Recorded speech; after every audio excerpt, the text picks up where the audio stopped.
Welcome to the tutorial Particle Effect Modules and Templates Part 2. So in this tutorial I'm going to talk more about the templates and go through a few more of the default templates than I will about the particle effect modules. However, there's still 8 modules that we haven't talked about that exist in this particle effect module tab, and I think it's more important to go over these modules than it is to go through each template that exists. So I'll try to continue to integrate any module that we haven't talked about throughout this tutorial, and if I'm unable to, I'll just be sure that I go through all the remaining modules in the last tutorial. So these templates that I'm about to show you don't use anything that we haven't looked at yet, but they're interesting for other reasons, often for how they use their sprites. So let's take a look at the first one. So I'm going to go back to the top menu, select Insert, Particle, Weather, and we're going to take a look at the rain particle system. So immediately this rain module is plugged into the composite for our scene, and we can see here in the camera view that some rain is happening. So if we click on the play button, we can see what that particle system looks like. So the first thing I'd like to show you is the sprite for the system, and already you can see that there's at least 3 different drawings because we can see 3 different colored raindrops. So if we open the rain layer and we scroll down, we can see that there are 3 drawings here on the rain sprite layer. So let's bring our playhead back to here, and let's go to the drawing view. I'm just going to click on this layer again. So it's quite small. Let's turn on our grid to see how small that is, and let's zoom in. Okay, so there's our first drawing. It's transparent, it's blue. If we look at the next one, it's another shade of blue, and the third one, yet again, another shade of blue. So all it takes is these 3 drawings to create this entire particle system. So how great is that? And if we go into the perspective view and we rotate, you can see that no matter what angle we're at, these drawings are always facing us or facing the camera. So one good thing to know about all the particle systems is they're all 3D in a way, and they're all ortho-locked to the camera or to us. So you can do a full 360 and they will always be facing us, and we'll never see that kind of thin paper looking view of the drawing, which is pretty useful to have that done automatically for you. So not only is it amazing that an entire particle system can be created from just 3 drawings, and of course it's the sprite emitter that's doing that replicating, but it's also very easy to modify the particle system instantaneously. So for example, if I change the color of this first sprite to something obvious like red, and we go back to the camera view, those raindrops have been changed instantaneously. There's no heavy rendering time for any modification that you make. So let's undo that and bring it back to its original color. The last thing I wanted to show you, and this has nothing to do specifically with this particle system, but it's more for the sake of using another particle module from the particle module tab in the module library, and that module is the region composite. So let's go to the network view and let's go inside the particle system group. So the raindrops are being emitted from a planar region, and if we select that planar region and then we go to the view menu and we select show control, and then we select the camera view and we back out, we can see this flat region from where the raindrops are being emitted from.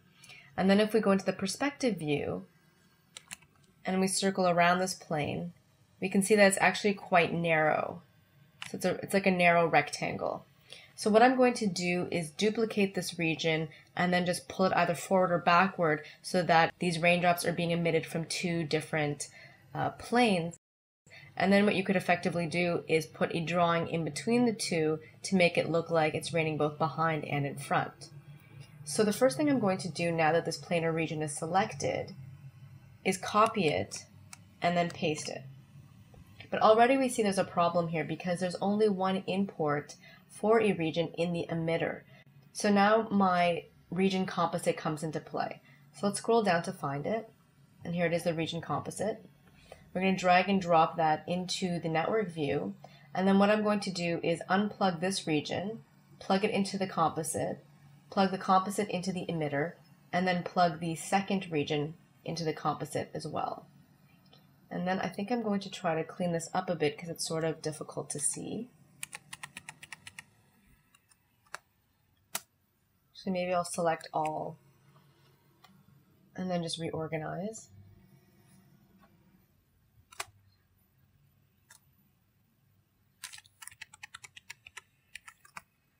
Okay, so one of our regions, the one that was originally there, has its own peg, but this region does not have a peg. And we don't want to copy and paste the peg because it's going to become a clone of this peg. So we really do want our own peg in this instance. So let's go back to the module library, go to the Alt tab, scroll down until we find a peg, and drag and drop it into our network view. I'm going to connect it to my second planar region. And then I'm going to connect my multi-port into that peg. So now let's take a look at where this planar region is. So let's go to View, Show, Control. And we see it's here. So already we know it needs to be flipped 90 degrees and raised upwards. So if we go to our peg, we need to enable 3D so that we have the 3 axes for the rotation. And then we're going to rotate it 90 degrees on the x-axis. And then I'm going to use one of these animation tools up here, the translate tool, to bring this up. And it's hard to see in the perspective view if we're parallel or not. Oh, in fact, it looks like it's going to pass exactly over. So what I can now do is use some of my other views. So let's bring up both the top and the side views. So from the side view right now, it's easiest for me to grab this arrow and just push that plane farther in front, or farther behind actually, and then grab the vertical arrow and bring it up so it looks aligned. So for the sake of this exercise, I'm not going to worry if it's perfectly aligned or not, but maybe from the top view, I will try to make them as parallel as possible.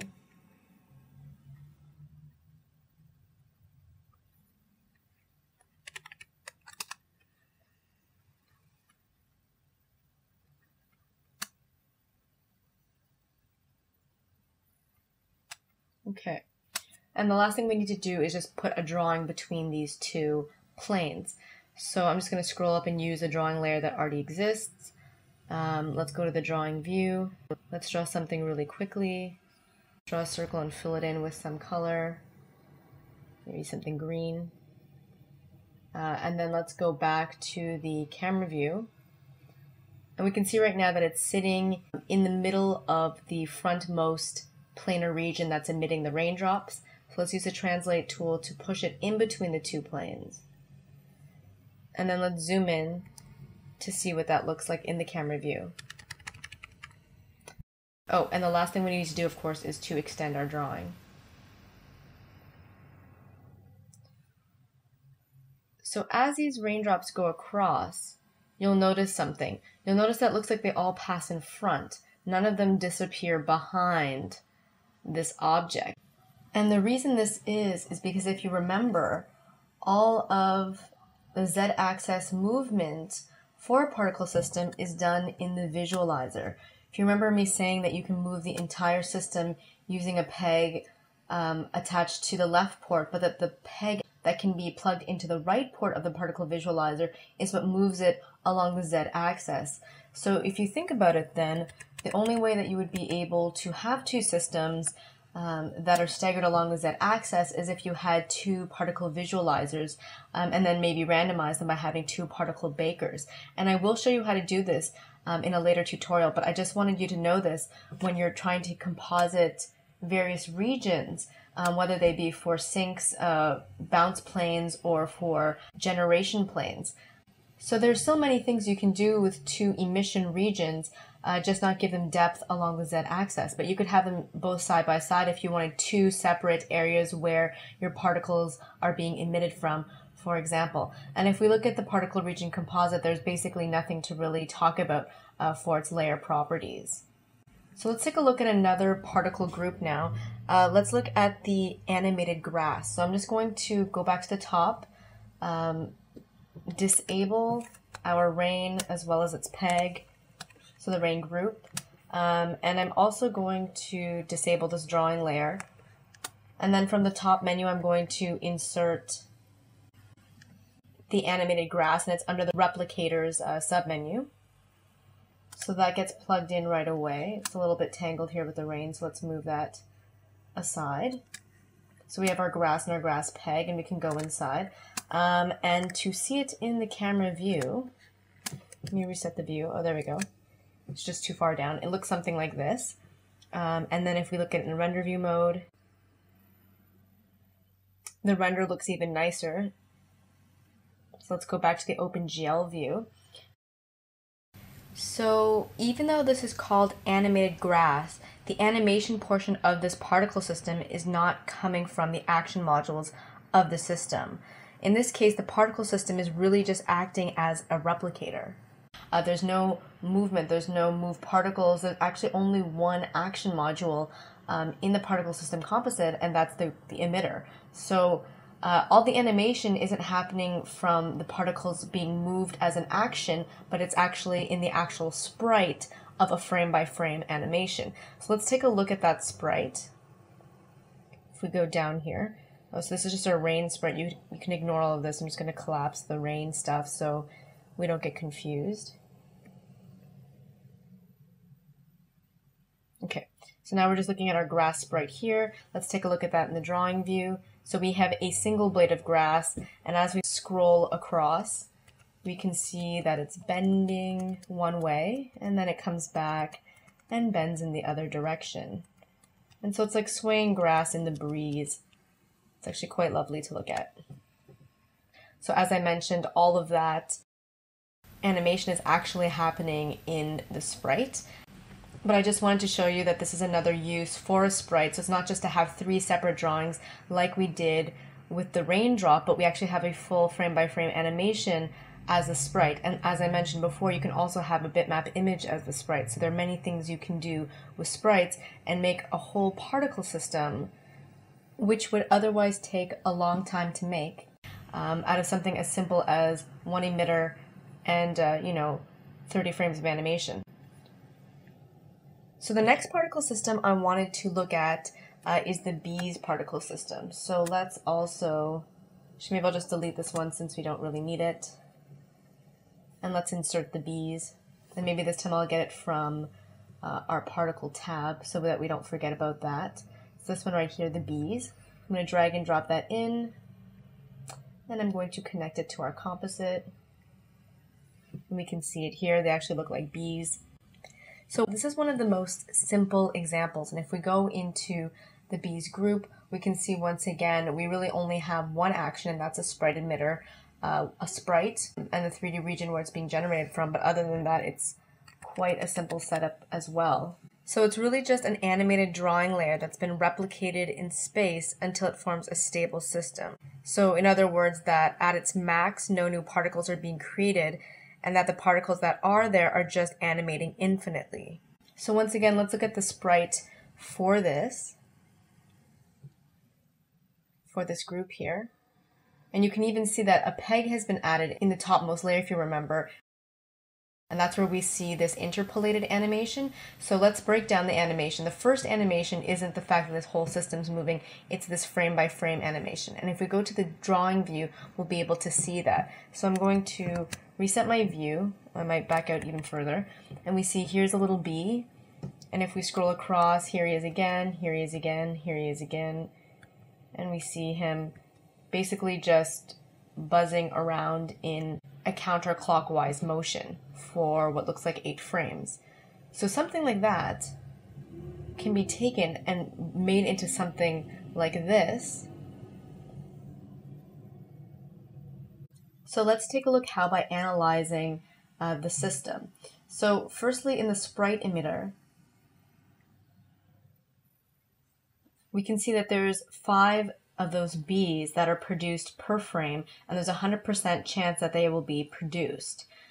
We also see that the type generation strategy is randomly assigning type numbers. So our types 1 to 8 are randomly assigned. And what that means is that in that cycle, any of these 5 bees that are being generated per frame can start anywhere in that cycle. They may not start at frame 1. They might start at frame 6, for example, and then continue around in that circular motion. So the age at birth is 5. So already on top of that random assigning, they're already 5 years old. So they're already part way through their cycle. And then if we go into the rendering tab, we can see that they're cycling at a normal cycle and that their rendering strategy has to do with their age. So then if we look in the baker, we can see that the number of pre-roll frames is 50, which means that if there's 5 bees being generated per frame, but we're already at 50 when we start our animation at the beginning of this scene, that means that 5 times 50 is 250, but our maximum number of particles is 150, which means that when we start our animation, we're already at the maximum number of particles that we're going to have ever.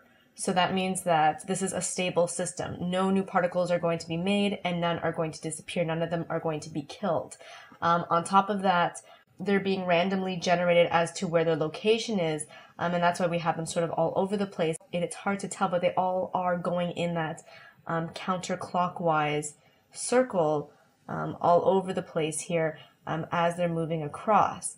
In addition to this, the reason that we sort of have what seems like a circular center, it seems like they're all sort of swarming around each other, they seem sort of dense in the middle and a little bit loose around the edge, is because of the region that they are being emitted from. So if we select the 3D region in the network view and then we do our show controls, which happens to be Command F11 on Mac, we see that there's actually a sphere here, and that's where these bees are being emitted from. So if we look in the perspective view and we spin this around, we can see now why we get that feeling that they're in a 3D sphere, because they essentially are. That's how they're being emitted.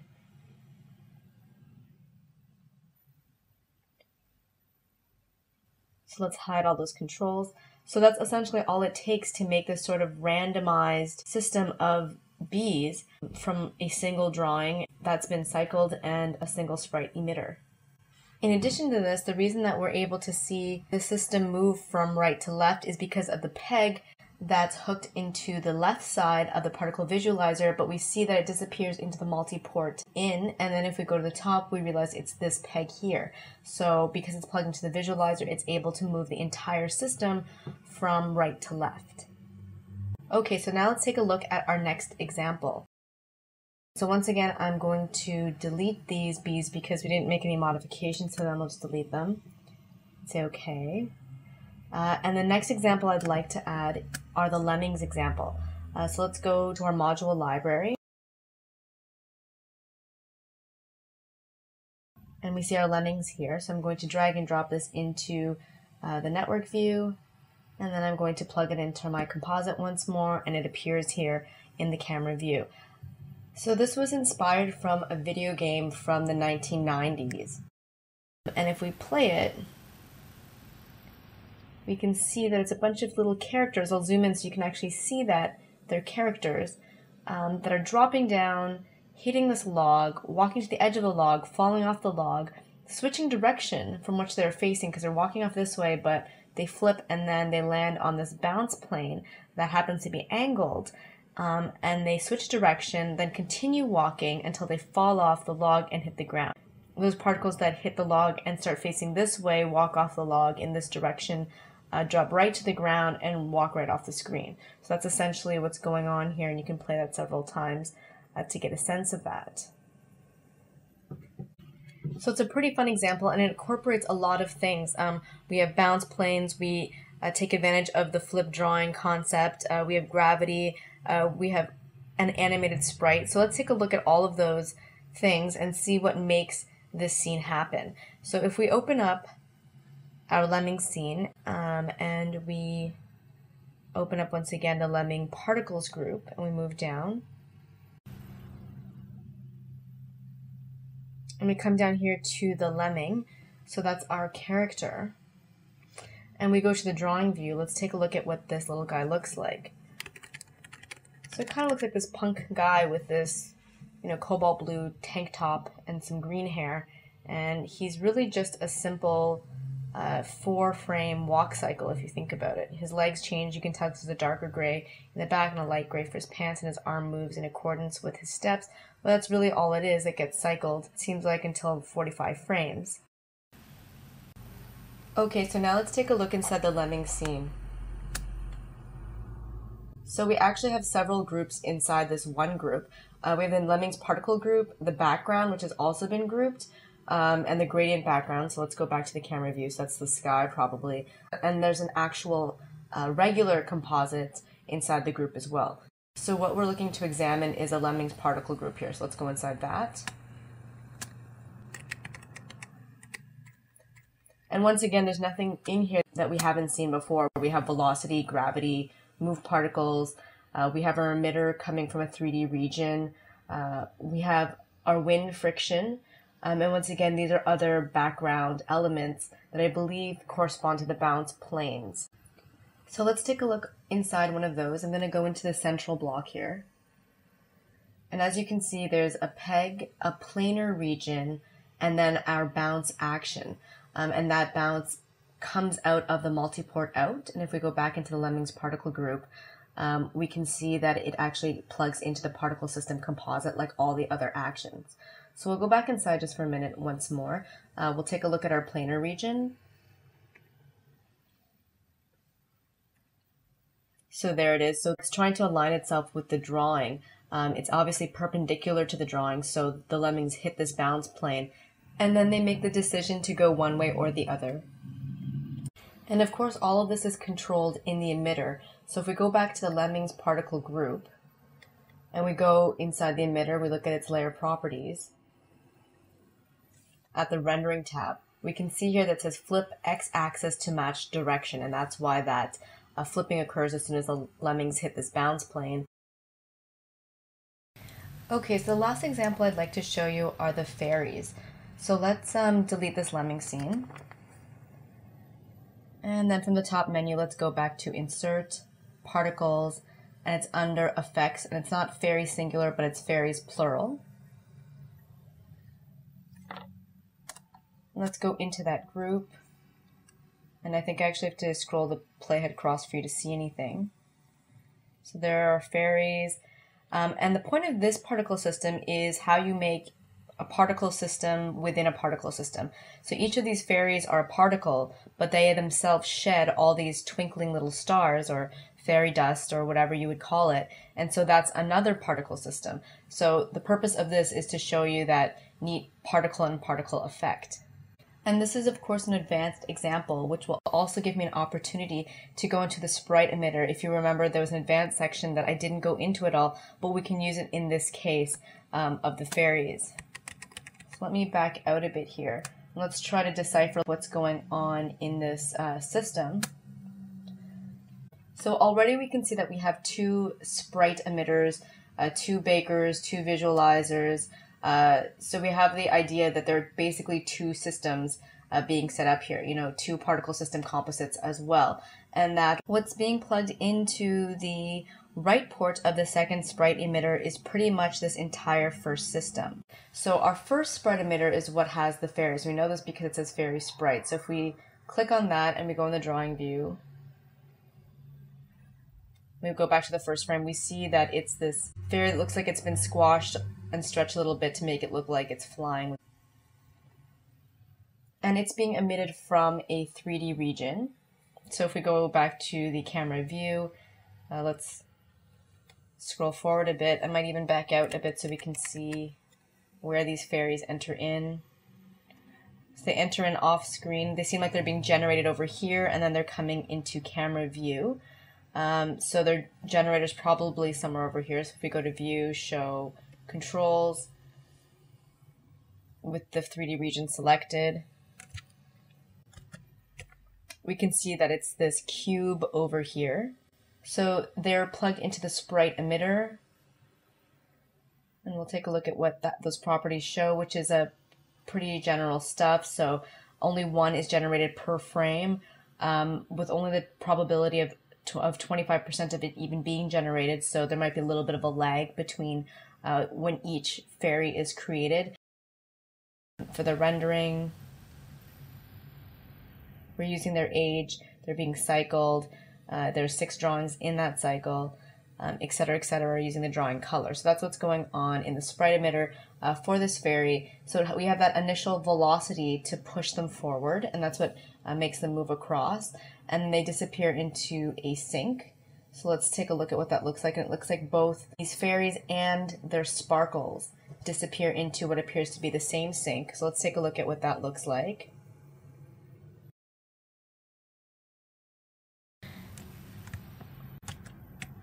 Okay, so the sink is massive. Could even go into the perspective view and back out a bit. So the sink looks like it's almost taking up the size of an entire room here. So it looks like it expands just outside of the camera frame.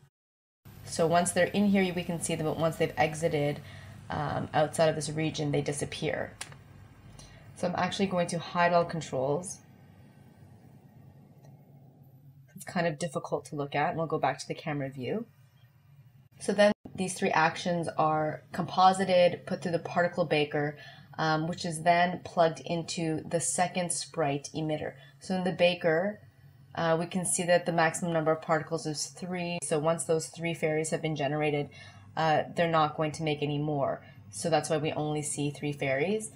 And then if we go into the second sprite emitter, well, actually it's drawing. We can take a look at the sparkle drawing. Let's go back to frame 1 to see it. It's really quite faded. Try to zoom in as much as possible here. Maybe if I put that grid underneath, you'll be able to see it a bit more. So that's the star, and it's here in drawing 1. So we take all the information from the system, from the particle baker, but we don't plug the particle visualizer into the sprite emitter because that would flatten everything that we see here. So the reason that we're plugging in this entire system into the right port of the sprite emitter is because that's the place we normally put the region. So our region this time is obviously the fairies, so that's why we put in this entire system.